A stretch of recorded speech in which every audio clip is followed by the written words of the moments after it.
Umaalingasaw na problemang naistugunan ng planong State of Health Emergency sa lungsod ng Maynila. May unang balita si Jomera Presto.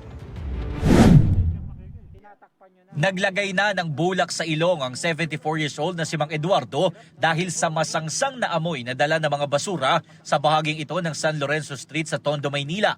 Magdadalawang linggo na raw kasi itong hindi nahahakot at patuloy pa itong nadaragdagan kaya hindi na madaanan ng mga sasakyan ang kabilang linya. Ay hirap po, sobra, di na po ako makahinga eh. Sobra na, kung sino-sino nagtatapon, tigadulo, may nagtatapon ng mga patay na hayop. Ayan o. Doon sa Obrero, dyan sa Antipolo, kung saan nagtatapon dito, yung mga nakamotor. Ayon sa barangay, boundary ng Tondo at Santa Cruz sa naging tambakan ng basura. Problema raw nila ang mga nangangalakal na lalo pang ikinakalat ang mga ito. Dati hindi naman po ganyan. Pagka araw-araw po kinukuha ng truck ng basura yan. Pero nagulat na lang ako kami nito, siguro magto 2 weeks na. Talagang dumami na. Ang Balik Manila Mayor na si Isko Moreno, isa sa ilalim daw sa State of Health Emergency ang lungsod dahil sa problema ng mga hindi nakokolektang basura. Mula kahapon, nag-ikot si Moreno sa iba't ibang bahagi ng lungsod.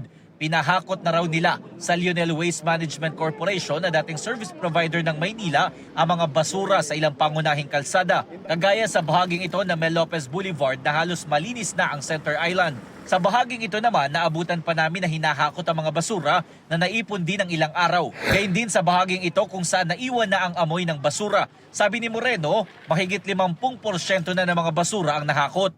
I think naka 55% na kami.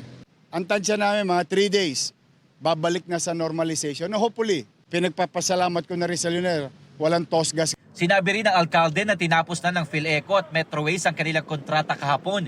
Yan ay dahil sa hindi nakapagbayad na nasa 400 million pesos ang Manila LGU.